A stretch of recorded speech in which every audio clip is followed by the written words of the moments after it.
Welcome back to the channel, everybody. I am your host, Slackers, bringing you guys our next matchup in the Everyone Is Here tournament.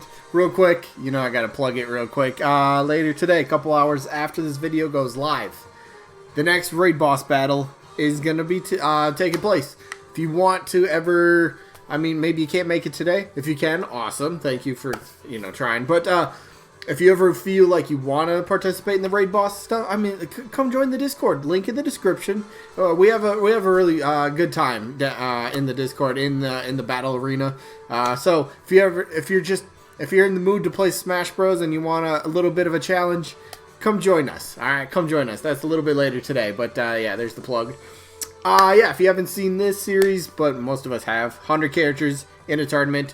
I upload one of the matches every day except Sundays, and then we vote between one of the two characters in the match for the day, and then yeah, I guess voting's a part of the rules, so here's all the rules on screen for you guys real quick. And again, the rules are very straightforward. What you see is, well, what it means. Yeah, rule number one, this is for fun, and that always means vote for who you personally want, not who's necessarily more likely, but vote for who you would personally rather have between the two characters that are in the matchup for the day.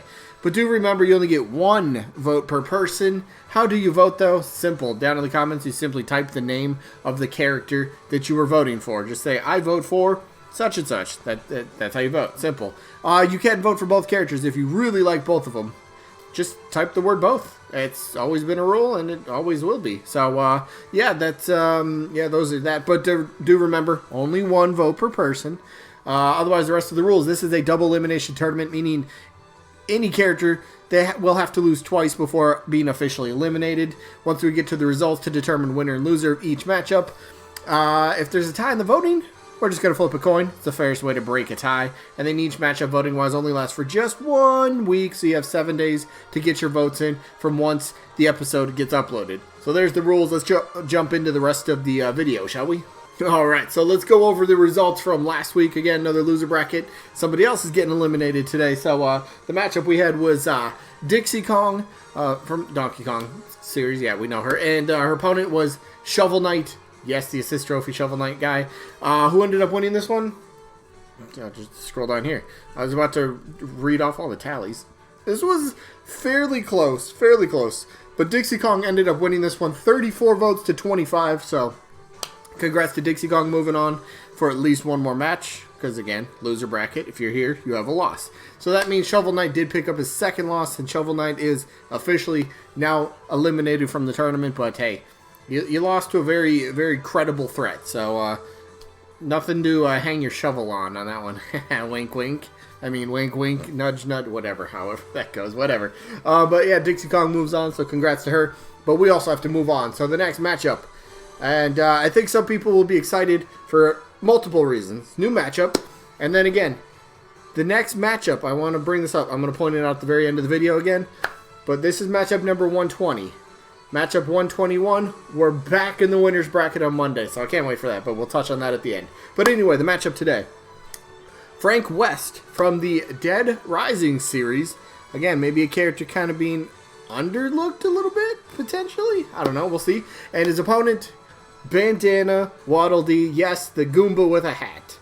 Or a bandana in this case. Whatever. Let's talk about him. So, Bandana Dee's up first. Now, Bandana Dee, big following, big focal point in Smash Bros. Community.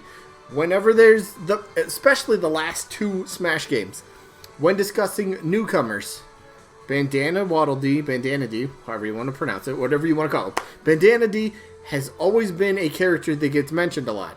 More so with Smash Ultimate, when we're really trying to, I don't want to say like we're desperate for first-party newcomers, because there are still a ton of quality characters that really do kind of deserve it. They've been around for a long time. They have a great moveset potential.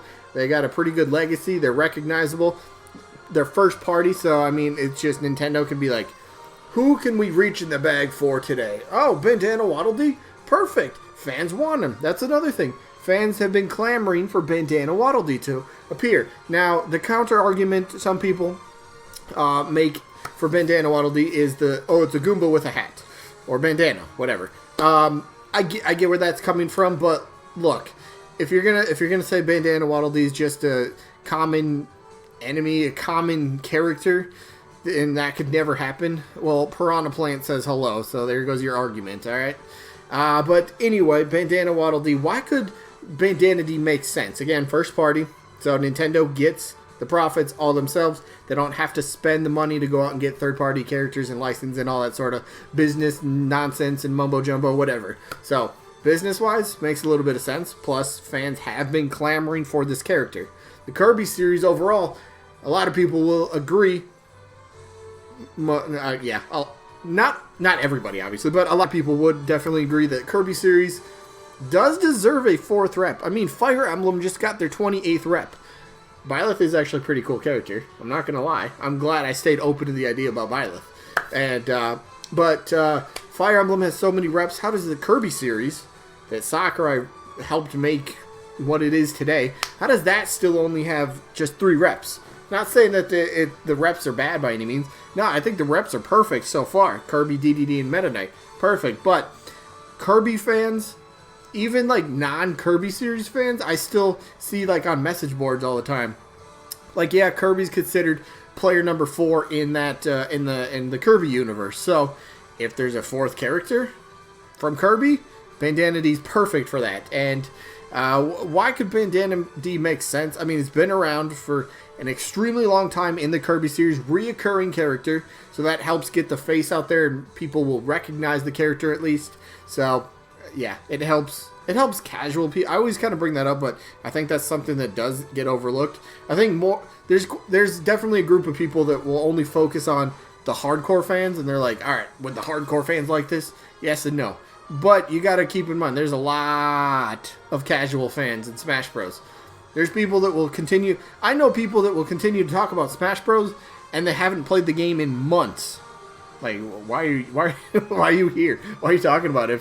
Whatever, that's a different topic. But Bandana Dee, moveset, majority of it's going to be with the spear. That's obvious. Now, we don't have a user that solely focuses on their weapon with being a spear. So Bandana Dee got a lot in there. So it's not just like little pokes. But obviously, you'll probably have some pokes in there. But pokes, hard thrusts in there. You could have turn it into like a little javelin, like a actual throwing projectile. That's what I'm going for. That could be like the neutral B, and it could be, I don't know if it could be like a reoccurring spear, so you can like press it, and wherever the spear lands, it just, if it doesn't hit anybody, it will disappear after maybe a second or two, and then Bandana Dee just has another one. Or maybe it could be like something in a sense to King K. Rool's crown, where you throw it and say it. Like how King K. Rool, when he throws the crown and he doesn't get it back, and he doesn't, obviously put it back on top of his head. Say the crown is just sitting there. So same thing for the spear. Spear's just sitting somewhere on the stage. It will disappear after a few seconds, and then Bandana Dee could get it. But I think maybe I kind of like the idea better of, all right, you throw it, and then you got to wait just a couple seconds, and you continue throwing more. So it's like an infinite type of spear, but that'd be awesome. You got twirls you can do with the spear as well. You got the spear copter. That's twirling it in the air, so you're kind of like hovering and floating down a little bit. I think that, yeah, spear copter's right there. But he's got a parasol, so an umbrella. You could use that in potential move. Megaton Punch is the perfect final smash. Very simple. Bandana Dee winds up and just punches the ground as hard as he can. I know he's not going to look like he can make much of an impact, but if you don't know what Megaton Punch is, you're severely underestimating the move then. So basically, punches the ground. It could do something in terms of maybe it's, you punch the ground and like this white light kind of engulfs a little area, and then you go to a little cinematic cutscene, and Bandana Dee's getting ready, and he winds up and he just one gigantic punch that's just going to do a ton of damage. I was going to go somewhere else with that. No. But, yeah, so moveset, that's easy. Very recognizable. Fans have been wanting this character for quite a bit now, so maybe it could happen in the Fighter Pass. We don't know. How about another character that we don't know will happen in the Fighter Pass? And if it does, there's a reason maybe it could actually make sense. Frank West, Dead Rising, right? So Dead Rising, there are, what, four major installments in the Dead Rising franchise. It's such a fun game. It's like a zombie action. It's not really a survival. I I mean, in a way, you're surviving. Whatever. I'm not getting into the game too much. But Frank West as a character, very charismatic, very awesome personality. That's what I'm going for. So he's not just another like a blanket with a face. All right. He's got his own sort of style to his character. So he is a journalist, and you can see his camera that he's holding would be a part of the moveset, and I'll talk about that just a little bit more. But Frank West, the game, I know I said I wasn't really going to talk about the game, but the game is fun. So in Dead Rising, all the games, you are in some big location, and your idea is to survive for a certain amount of time, whatever it might be. And the whole time whatever the area you are in, the map that you're on, you have to go around collecting all these so-called would-be weapons. You could use like almost anything as a weapon, which is really cool. Makes for some very creative attacks, very creative moves, and especially for Smash Bros. Just helps widen and broaden the potential moveset there. So there's a lot Frank West can do. So like this screen, it's like a mech sort of like armored bodysuit. So I envision this more as a Final Smash where he just jumps into it and maybe fires off just a bunch of missiles or projectiles or something like that. So in a way, kind of I don't know, something similar a little bit to kind of like maybe Zero Suit Samus or Snake or something like that for a Final Smash. That could be interesting. But other moves, let's go over moveset. So quick note, he is in the Marvel vs. Capcom games. So he's in a fighting game already. So moveset, camera. Camera's an easy one. What can a camera do? You just take a picture of somebody? Alright, that's kind of boring. No. Here's what the camera would do.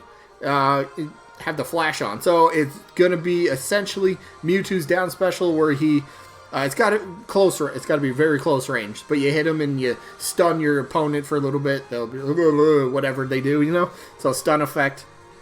That's what the camera's going to do, you know? Big flash. Nobody likes flashes on cameras. Like, come on now. But camera does a flash. And then the Dead Rising universe, the moves really come into effect here. So there's so many different things. I've talked about like a football strapped with some explosives. You could use that for like I don't know if you want to use that for just a regular neutral special, just like a projectile you throw and makes contact with somebody, kaboom, explodes. You know, you throw it and maybe it hits the ground. If it doesn't make contact with a player and it hits the ground, maybe then the explosives will just detonate after a couple seconds, whatever that might be. So it's still a live projectile even after you throw it, and even if it doesn't make contact with an opponent, so that could be kind of fun. Other things he does. He does have like a shopping cart. This one could be interesting. I'm going back to explosives here, but there's a lot of explosives in Dead Rising. There's a lot of just melee weapons as well. But the shopping cart, you could fill it with like I don't know if you want to go with like a propane tank or some sort of another sort of explosive in the shopping cart. And that's where you could have some fun with it. It could be a side special where Frank West could actually end up pushing the cart wherever he wants to, but that's going to be the thing. It's a propane tank. It's an explosive on wheels that can blow up and detonate kind of whenever. So it's going to be like a sitting explosive that you just have to damage it to make it explode. Does that make sense? A shopping cart that's explosive that can really blow up once it gets attacked, you know, whatever. But that's where I think Frank West can make it very fun. As a side special, use it as a ledge guarding sort of technique. Maybe kind of like how Pac-Man drops the fire hydrant, you know?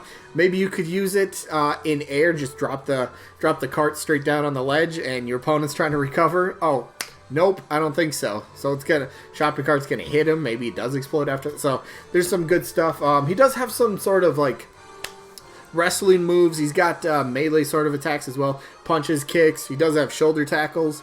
He's got a giant swing. So basically picks your opponent up by the legs, swings him around. That'd be an easy back throw. We have that in the game. Could be a front throw as well. Forward throw. Whatever. But the moveset potential for this guy, once you get really creative, there's a lot you can do. I mean, there's so many weapons, so many fun, wacky, I guess, inventive weapons, whatever you want to call them, in the Dead Rising universe that you can go very deep with the moveset. So, moveset is not difficult at all. But the main reason that I think Frank West could be considered is Not every character for the fighter pass. I think this is kind of a safe bet. Not every fighter is going to be a AAA huge announcement, all right? Each individual character is going to have their own specific budget. So maybe they go, maybe, they... I don't want to... It's not disrespectful, but they might drop down a tier to kind of be like, all right, this character costs this much, but, we could only spend that much, so we got to kind of even it out a little bit, so... That makes sense? Yeah, so maybe one of those characters that kind of sneaking under the radar. Frank West could be in that position very well, but for me, no. Bandana Dee gets my vote.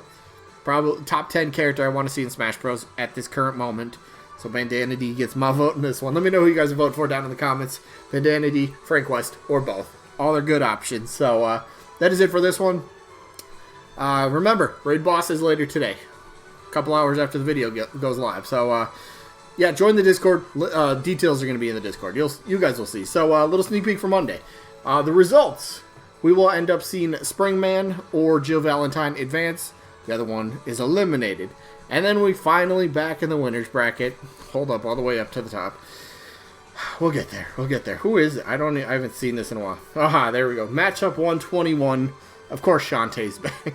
Shantae is taking on Kamek. So, there you go. That's the matchup. We're back in the winner's bracket for all of next week. Next week, and then like a little bit of the week after, I believe. So, it's going to be fun stuff. I hope you guys enjoyed, as always, and hopefully we catch you guys on the next one. Peace out, everybody.